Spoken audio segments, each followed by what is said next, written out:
Hi, I welcome one and all to my 6th video session. We move on to the next topic, different approaches to economic analysis. Different approaches to economic analysis. Okay. To study economic theory, we have different approaches.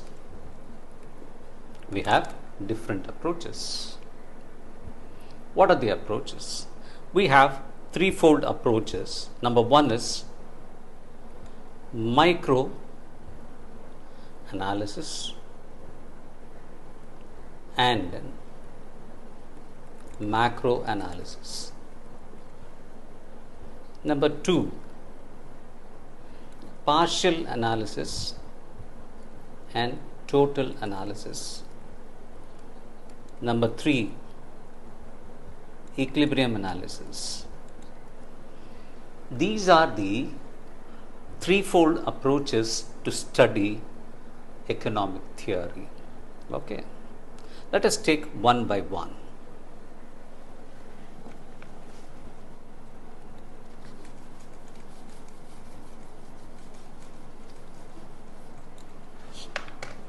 As I've told you, the first approach is what?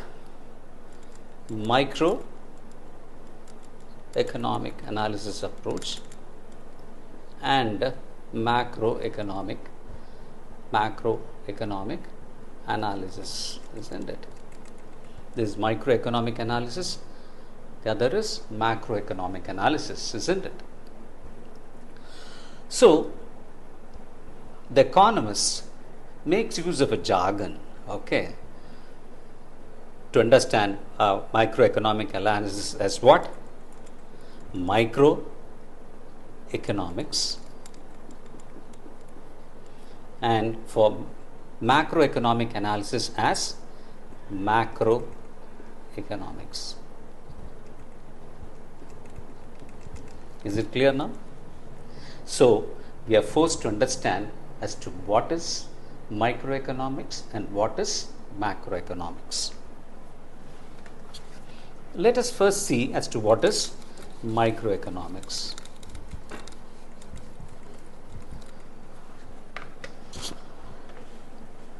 Dear students, it's a humble request. Please follow my each and every word that is being uttered here. It would be totally different from as to what you have been listening to from other teachers or lecturers. The points would be totally different. Students from KV or CBSE board or even Tamil Nadu government board, okay, those who are taking up the 12th examinations, it will be too useful to you. These are the basics. Okay, these basics needs to be strengthened, and the students who are preparing for CA or ICWA or even for competitive examinations like civil services, please be cautious, okay. Make a very watchful understanding about as to what is being taught to you here, isn't it? So that you will know the difference as to how I am different from that of the other textbooks. See, you can make a comparison as to what I am teaching and what is being given in your NCERT books or even other textbooks, isn't it? You will see the difference. I'll show the difference also through a slide, isn't it? Now let us see or try to understand as to what is microeconomics. What is microeconomics? The word micro has been derived from a Greek word called as mikros, which means small. It is derived from what? Micro is derived from a Greek word called as mikros, okay? Mikros, which means what? Small, isn't it? Now let us try to understand as to how microeconomics is being defined. It is defined as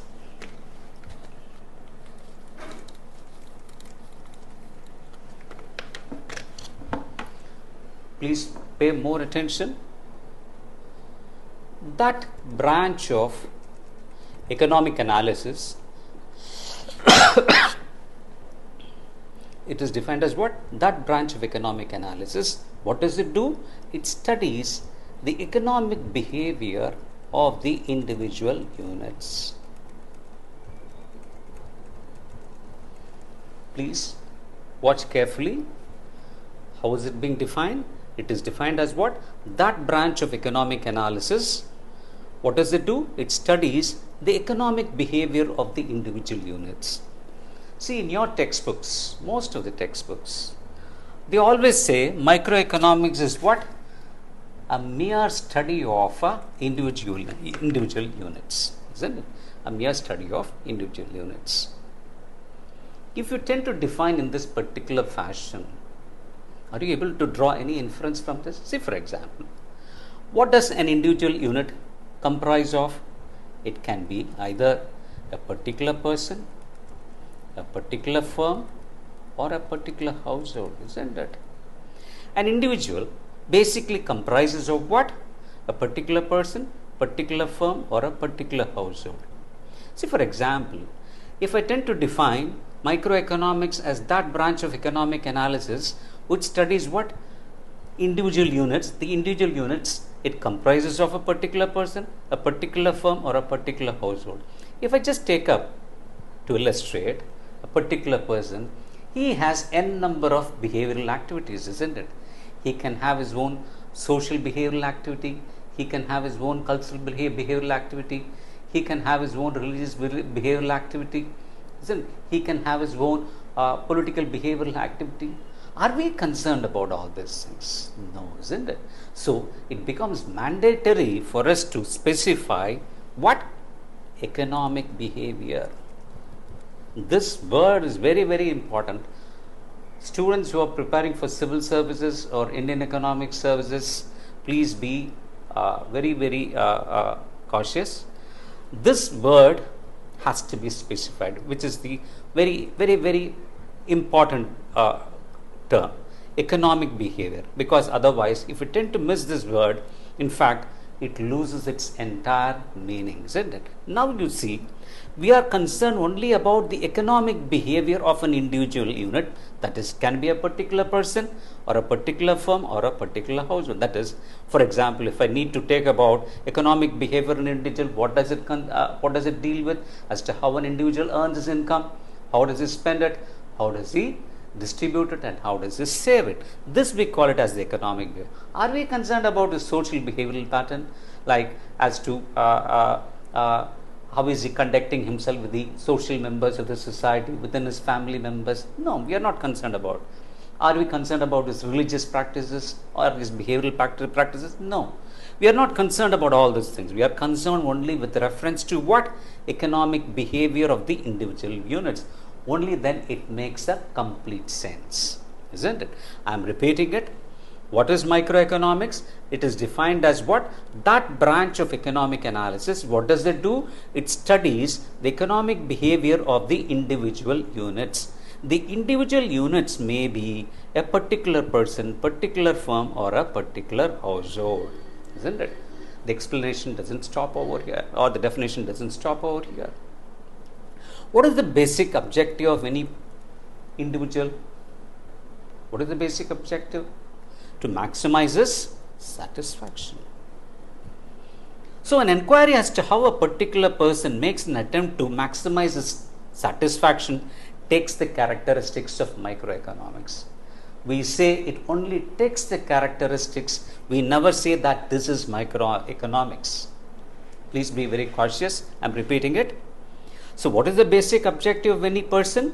To maximize his satisfaction. So an inquiry as to how a particular individual makes an attempt to maximize his satisfaction takes the characteristics of microeconomic analysis. Likewise, what is the basic objective of any firm? To maximize his profit. So an inquiry as to how a particular firm makes an attempt to maximize its profit takes the characteristics of microeconomics. Likewise, what is the basic objective of a household? What is the basic objective of a household? Many of you may not be able to derive the answer, but it is a very simple what is day-to-day affair, isn't it? What is it your parents try to do to manage their affairs? They always try to bring about a balance between income and expenditure, isn't it? So, an inquiry as to how a particular household makes an attempt to bring about a balance between income and expenditure takes the characteristics of microeconomics.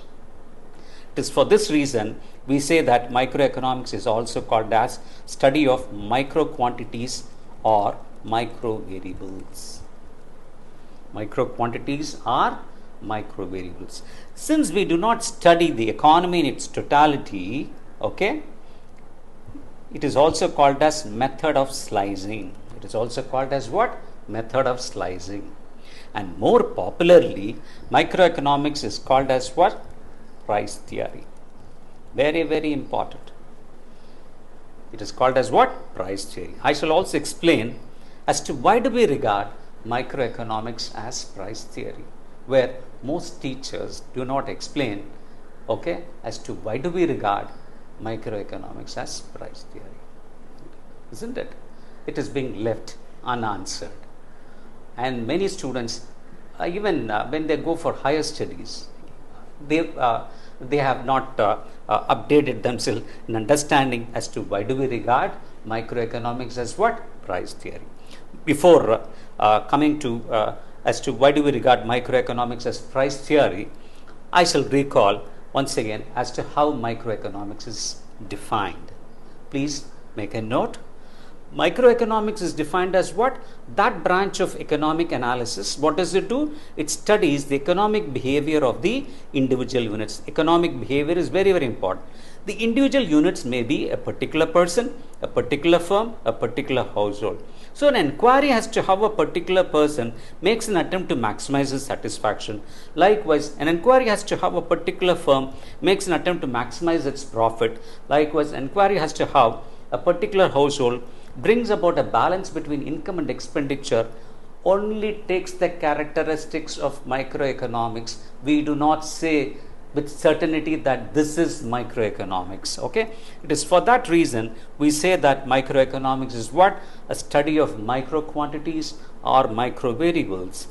It is also called as a method of slicing. Why? Because we do not study the economic aspects in its totality. We just take a portion of it and study. It is for that reason we call microeconomics as what? A method of slicing. And popularly, the other name that is given for microeconomic study is called as what? Price theory. Now we shall see as to why do we regard microeconomics as price theory. I hope I have made it clear. KV students, CBSE students, just make a comparison as to what I have delivered to you with that of the illustrations that has been given to you in your textbooks. So microeconomics is called as what? Price theory. Why do we regard it as a price theory?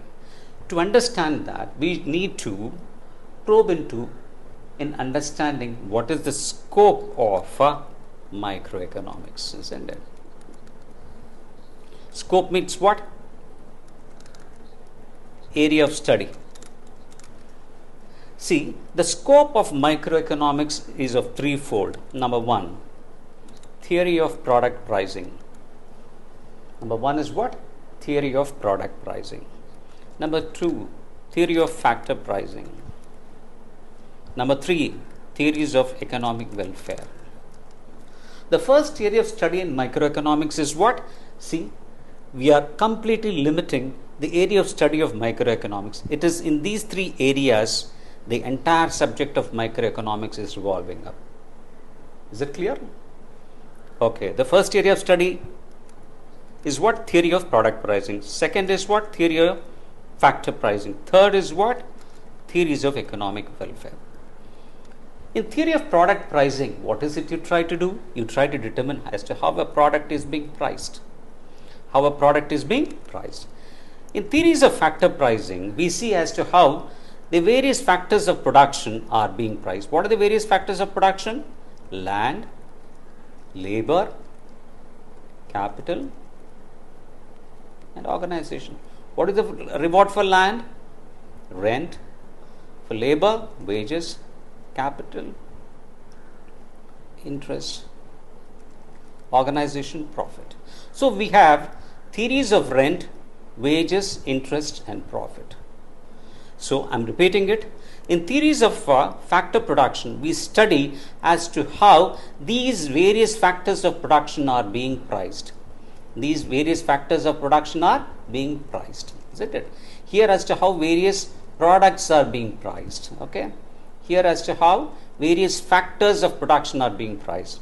And the last area of study in microeconomics is what? Theories of economic welfare, isn't it? Here we study as to how social goods are being priced. If you just look at all the three areas of study, we are basically focusing with what? The price aspect. We are focusing only with reference to what? Price. It is for this reason we regard microeconomics as what? Price theory. I hope I have made it clear. Thank you.